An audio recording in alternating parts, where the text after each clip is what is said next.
something I've been putting off for far too long. Within the last year.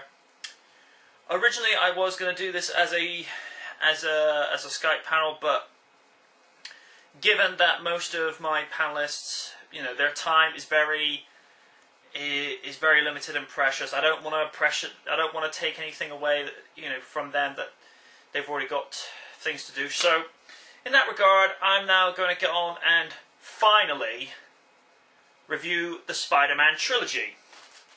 And I have here, now this is the DVD version. The differences between the DVD and the Blu-ray box set, the only real difference is that one's DVD and one's Blu-ray. You still get the Spider-Man and the Spider-Man 2.1 edition. Now, with Spider-Man 2.1, you get, I think it's about, if I read correctly, yeah, you get an extended cut of, 7 to 8 minutes extra footage. And when you see those little extra bits put back in that was not in the original theatrical cut, the missing pieces, they fill in a few gaps. It makes a little bit of sense in some places. So it's not a sense of closure, but you do get this sense of that, as I say, certain pieces make sense. And then Spider-Man 3. But we'll start off with the first Spider-Man. Now, the first Spider-Man movie, I cannot believe it's almost been 10 years since that. Now, what you got to remember is before 2002, the superhero comic book movie demographic had been dominated by Superman and Batman.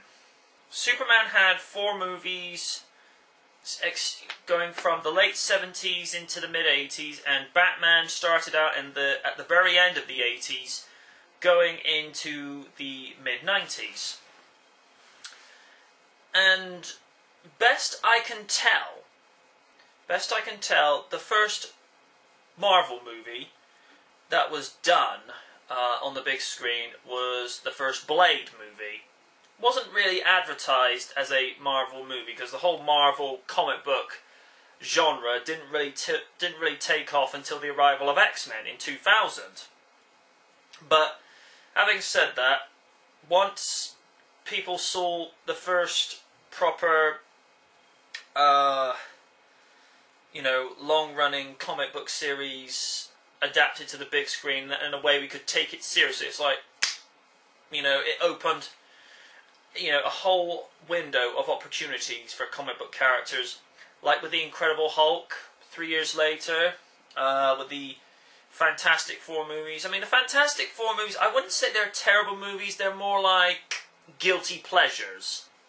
Tend to favour the first movie over the second, although the second movie had the Fantastic Car, which was a nice little plus. And,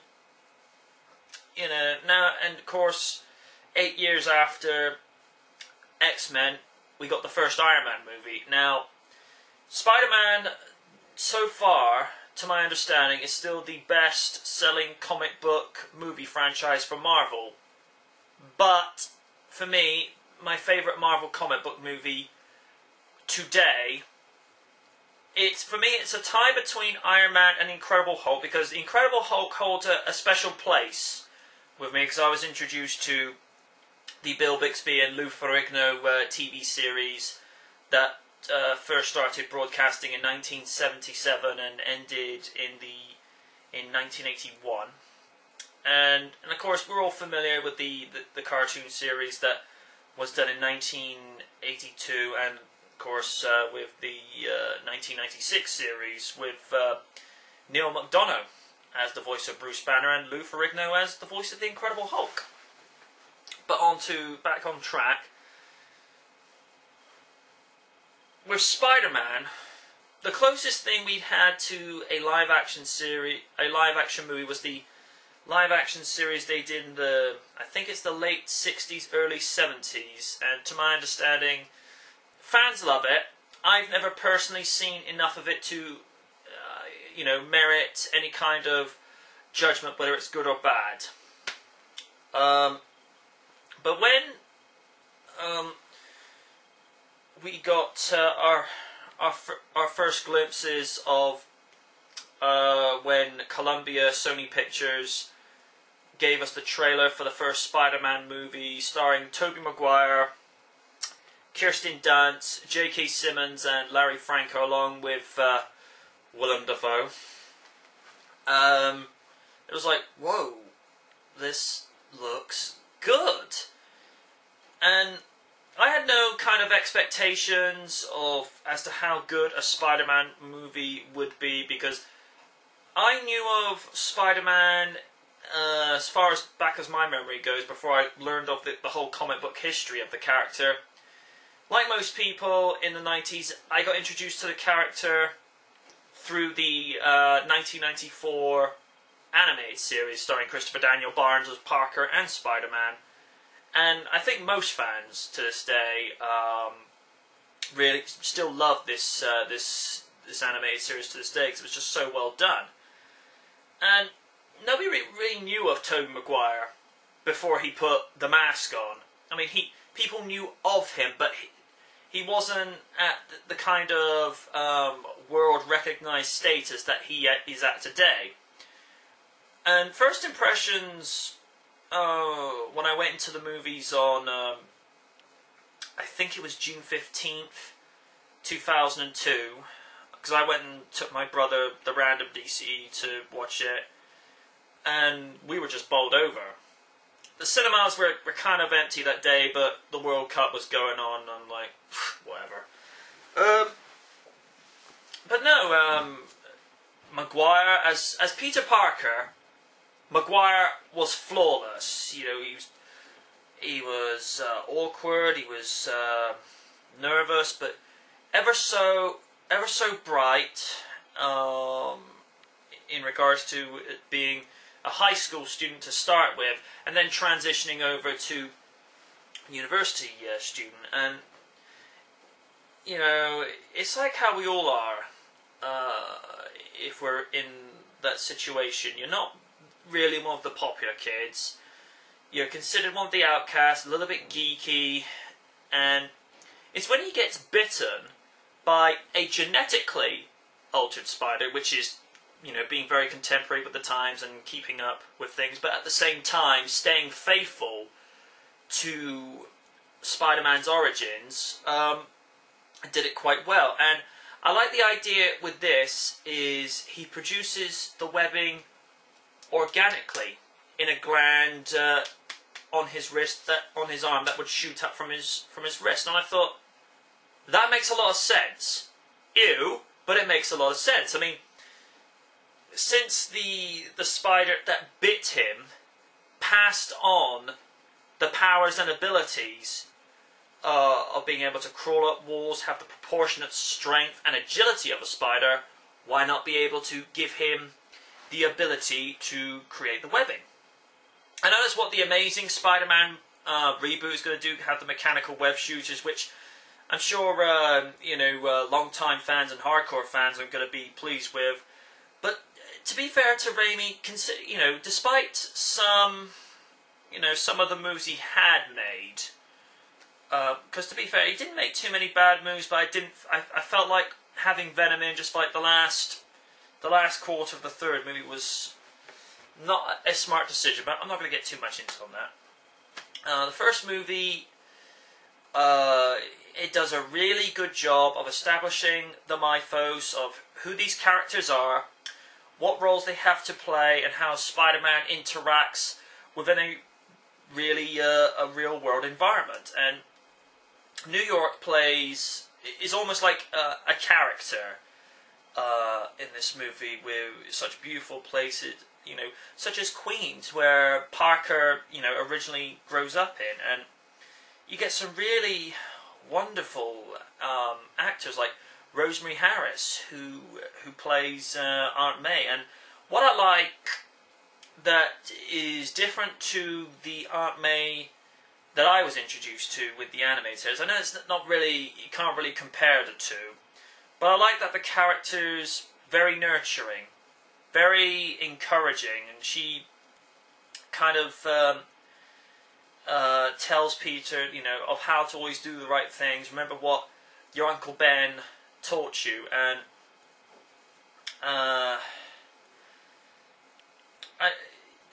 the legendary and iconic phrases, "With great power comes great responsibility,"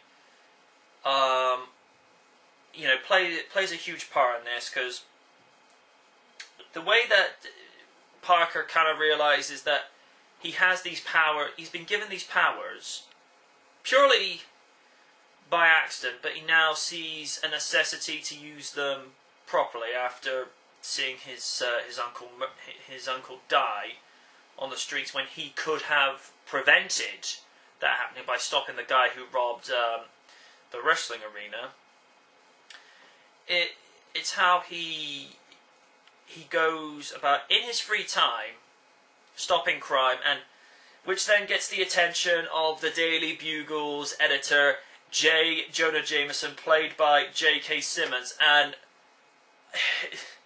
I know I have some quibbles with some of the acting performances of Maguire and Dutz, but J.K. Simmons frickin' nailed it! He goes, "Who is Spider-Man? He's a criminal! That's what he is! A public menace!" And he goes, "So," he was like, "We got a picture of Julia Roberts on the phone. We say get a picture of this weirdo. He doesn't want to be famous. Then I'll make him infamous." It's like, we're watching that at the time, and you cannot help but break out laughter, especially in Spider-Man 2, where someone's brought the costume in, and then you see one scene where JJ puts it on pretending to be Spider-Man. I'm watching this, and I'm desperate. I'm trying to keep watching this to be able to keep track of the movie, but I had to stop and rewind it a couple of times because I was just in hysterics. In terms of villains, Willem Dafoe is the Green Goblin, and at times I get this sense that he enjoyed this role of duality as Norman Osborn and as the Green Goblin just a little bit too much, especially when he, did like the psychotic, crazy smiles. It's like, okay, man, whatever you're on, cut the dose. And costume-wise for the Green Goblin, could have been done a little less Power Ranger-esque looking, but as far as Spidey's costume, perfect. It's like they went into the panels of the comic books and literally took it out into the real world, because it looked organic and realistic, but at the same time you look and think, yeah, that's Spidey's costume. The only thing that really annoyed me was in some scenes, particularly at the suspension bridge scene, is when you hear Spidey say, "Don't do it, Goblin," you don't see the chin going up and down, which I thought, that takes it away just a little bit. Kirsten Dunst in the first movie, she is a lot better, in my honest opinion, than she was in the second movie. Third movie, I kind of felt she was a little bit more of a developed character. But in the first one, it's nice where she kind of gets to know Peter, just starts to get to know him a little bit better in a few months than she had done in years. And special effects wise, I don't think there had been a movie done like this before.